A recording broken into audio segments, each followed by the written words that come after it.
नमस्कार, आप देख रहे हैं गुजरात तक का स्पेशल कोरोना बुलेटिन और आपके साथ मैं हूं सौम्या। प्रधानमंत्री नरेंद्र मोदी ने आज राज्य के मुख्यमंत्रियों के साथ बैठक की। इस मैराथन बैठक में सभी मुख्यमंत्रियों की राय ली गई। साथ ही में गुजरात के सीएम विजय रूपानी से बात की गई, जिसमें लॉकडाउन को लेकर चर्चा की गई। क्या लॉकडाउन की अवधि को बढ़ा दिया जाएगा? साथ ही में चर्चा हुई कि गुजरात में रेड जोन को छोड़कर छूट छाट दी जा सकती है। इसी के साथ प्रधानमंत्री नरेंद्र मोदी ने कहा कि 2 गज दूरी की हुई ढील तो बढ़ेगा संकट। अगली खबर का रुख करते हैं जो अहमदाबाद से है। कोरोना के सामने जंग जारी है और लॉकडाउन के बीच एएमसी ने अहम फैसला लिया है। प्रशासन ने तय किया है कि 15 मई से फूड और राशन की होम डिलीवरी शुरू होगी, जिसकी मुख्य बातें ये है कि जो भी चीज आप खरीदते हैं उसका ऑनलाइन पेमेंट आपको करना होगा, नकद को नहीं स्वीकारा जाएगा। गौरतलब है कि अहमदाबाद में दवा और दूध के सिवाय सभी दुकानें बंद हैं।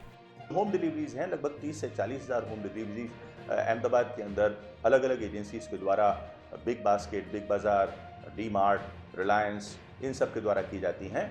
इन सब को कैश ऑन डिलीवरी प्रतिबंध किया गया है। लॉकडाउन के बीच भगवान जगन्नाथ की रथ यात्रा को लेकर आज अहम मीटिंग हुई। इस मीटिंग में तय किया गया कि सरकार की गाइडलाइन के मुताबिक ही भगवान की रथ यात्रा निकाली जाएगी। रथ यात्रा जगन्नाथ मंदिर का सबसे बड़ा उत्सव है। दुनिया से हजारों की संख्या में लोग शामिल होते हैं। लॉकडाउन के बाद से ही कोरोना के कारण ये माना जा रहा था कि इस साल रथ यात्रा संभवतः निरस्त ही होगी।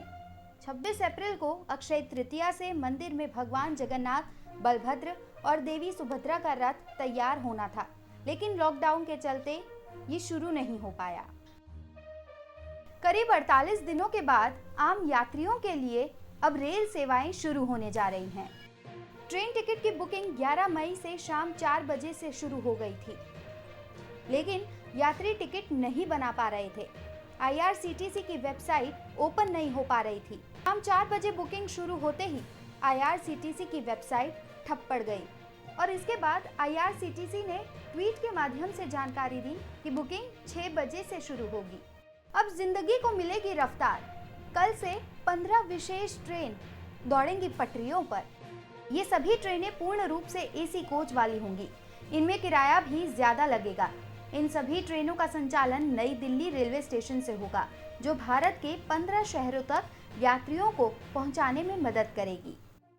खिड़कियों पर भी कुछ इस तरीके से दवाई छिड़की जा रही है, क्योंकि आमतौर पर जो पैसेंजर ट्रेन में बैठते हैं वो ट्रेन की खिड़की को कहीं ना कहीं छूते हैं, तो वैसे में उस पर भी पूरी तरीके से यहाँ पे दवाई छिड़की जा रही है। आप देख सकते हैं कि पूरा इंस्पेक्शन यहाँ पे किया जा रहा है कि ट्रेन में जो चढ़ने के लिए जो यहाँ पे ये रखा गया है, रोप रखा गया है, उसको भी पूरी तरीके से यहाँ पे डिसइंफेक्टिव किया जा रहा है, ताकि जो मुसाफिर यहाँ पे आएंगे उनके लिए एक सुरक्षित सफ़र रहेगा।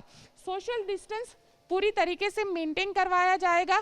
साथ ही पूरे इलाके में डिसइंफेक्शन की दवाई भी छिड़की जाएगी, ताकि लोगों का सफ़र सुरक्षित रहे। और ये ट्रेन जब शुरू होगी तो हालांकि अहमदाबाद जो है वो हॉटस्पॉट बना हुआ है, तो हर तरीके से चाहे वो थर्मल गन चेकिंग हो या जो पैसेंजर यहाँ पे आएंगे उसके बाद वो किस तरीके से सुरक्षित तरीके से घर पहुँचेंगे, उसका भी पूरा ख्याल रखा जाएगा। कोरोना काल में एयरपोर्ट का नया लुक सामने आ रहा है।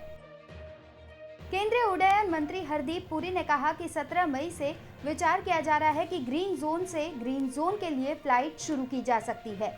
जल्द से जल्द घरेलू उड़ानें शुरू की जाएंगी। इसके लिए जैसे रेल यात्रा के लिए कुछ नियम बनाए गए हैं, वैसे ही कुछ नियम एयरपोर्ट के लिए भी बनाए जाएंगे, ताकि सोशल डिस्टेंसिंग का पालन किया जा सके। अहमदाबाद के एयरपोर्ट पर कैसी तैयारियां चल रही हैं, देखिए हमारे संवाददाता गोपी घांगर की रिपोर्ट। जो पैसेंजर यहाँ पे आते हैं वो 2 सीट 3 की सीट की जगह जो है उसमें सिर्फ 2 ही लोग बैठे, ताकि एक प्रॉपर सोशल डिस्टेंस को भी मेंटेन किया जा सके। तो वही जब वो अपना लगेज लेकर आएंगे तो लगेज के लिए भी जो स्कैनिंग मशीन है उसके लिए खास एक सोशल डिस्टेंस का यहाँ पे सिंबल बनाया गया है। यहाँ से लेके स्कैनिंग मशीन तक एक प्रॉपर सोशल डिस्टेंस रहेगा। इस तरीके से इसका ख्याल रखा गया है। जो भी पैसेंजर आएगा जब वो यहाँ पे अपनी स्कैनिंग मशीन में अपना लगेज रखेंगे तो जब पीछे की साइड पे आएंगे तो उसको लेने और रखने के लिए एक सोशल डिस्टेंस को मेंटेन करना बेहद ज़रूरी है। इस तरीके से यहाँ पे इंतज़ाम किए गए हैं। साथ ही अगर बात की जाए बोर्डिंग पास की, तो बोर्डिंग पास के लिए भी खास ये व्यवस्था की गई है सोशल डिस्टेंस की। यहाँ पे अगर आप देखेंगे तो यहाँ पे कुछ इस तरीके से यहाँ पे येलो कलर की ये लाइन लगाई गई है। आप देख सकते हैं जो बोर्डिंग काउंटर है वहाँ पे, और यहाँ पे लिखा गया है मेंटेन 1 मीटर डिस्टेंस।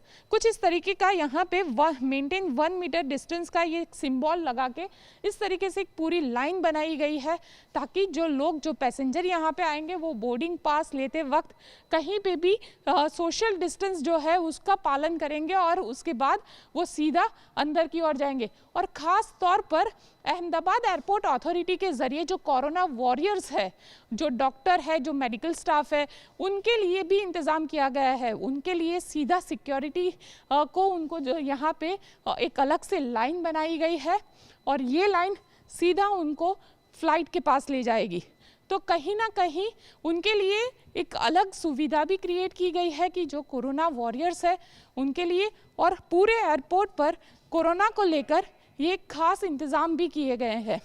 तो जब भी लॉकडाउन खुलेगा, एक बार फिर एयरपोर्ट काम करने लगेंगे, तो ये सारी चीज़ें कोरोना को रोकने में, कोरोना को फैलने से रोकने में काफ़ी अहम भूमिका अदा करेंगे।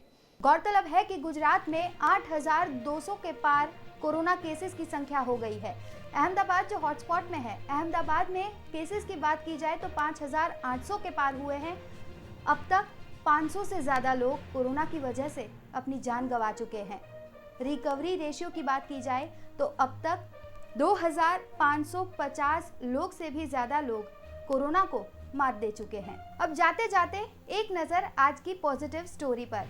सूरत के रेलवे स्टेशन से जब ओडिशा जाने के लिए ट्रेन रवाना हो रही थी, तब कुछ यूं सुंदर तस्वीरें सामने आई। ओडिशा के लिए ट्रेन निकली तो यहां से जाने वाले मजदूरों ने सूरत कलेक्टर पर फूल बरसाए और उनका धन्यवाद किया। गुजरात से अब तक 3 लाख से ज्यादा प्रवासी मजदूर अपने गांव के लिए रुक कर चुके हैं।